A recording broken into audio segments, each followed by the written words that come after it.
Afterward, Jesus returned to Jerusalem for one of the Jewish holy days. Inside the city, near the sheep gate, was the pool of Bethesda with 5 covered porches.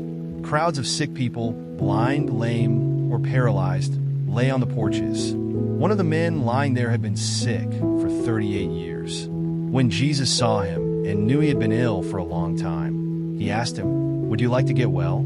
"I can't, sir," the sick man said, "for I have no one to put me into the pool when the water bubbles up. Someone else always gets there ahead of me." Jesus told him, "Stand up, pick up your mat, and walk." Instantly, the man was healed.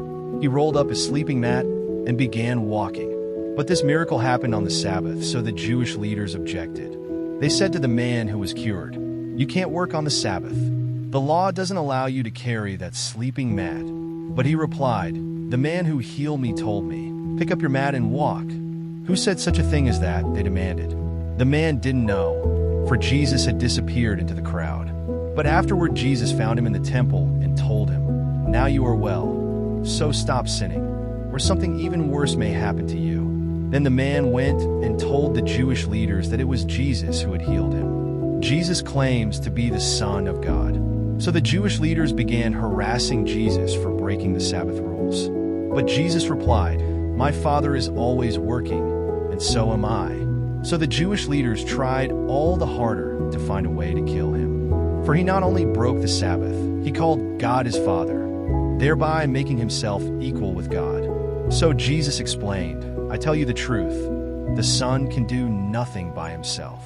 He does only what he sees the Father doing. Whatever the Father does, the Son also does.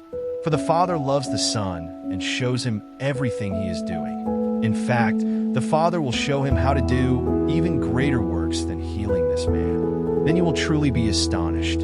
For just as the Father gives life to those he raises from the dead, so the Son gives life to anyone he wants. In addition, the Father judges no one. Instead, he has given the Son absolute authority to judge, so that everyone will honor the Son, just as they honor the Father. Anyone who does not honor the Son is certainly not honoring the Father who sent him. I tell you the truth, those who listen to my message and believe in God who sent me have eternal life. They will never be condemned for their sins, but they have already passed from death into life. And I assure you that the time is coming, indeed it's here now, when the dead will hear my voice, the voice of the Son of God. And those who listen will live. The Father has life in himself, and he has granted that same life-giving power to his Son.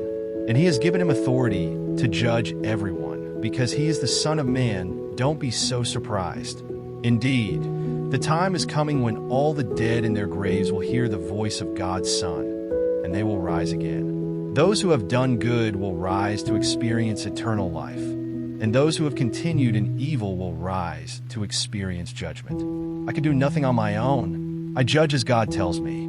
Therefore, my judgment is just because I carry out the will of the one who sent me, not my own will. Witnesses to Jesus. If I were to testify on my own behalf, my testimony would not be valid. But someone else is also testifying about me, and I assure you that everything he says about me is true. In fact, you sent investigators to listen to John the Baptist, and his testimony about me was true. Of course, I have no need of human witnesses, but I say these things so you might be saved. John was like a burning and shining lamp, and you were excited for a while about his message. But I have a greater witness than John, my teachings and my miracles. The Father gave me these works to accomplish, and they prove that he sent me. And the Father who sent me has testified about me himself. You have never heard his voice or seen him face to face, and you do not have his message in your hearts, because you do not believe me, the one he sent to you. You search the Scriptures because you think they give you eternal life. But the Scriptures point to me, yet you refuse to come to me to receive this life. Your approval means nothing to me, because I know you don't have God's love within you. For I have come to you in my Father's name, and you have rejected me. Yet if others come in their own name, you gladly welcome them. No wonder you can't believe, for you gladly honor each other. But you don't care about the honor that comes from the one who alone is God. Yet it isn't I who will accuse you before the Father. Moses will accuse you. Yes, Moses, in whom you put your hopes. If you really believed Moses, you would believe me because he wrote about me. But since you don't believe what he wrote, how will you believe what I say?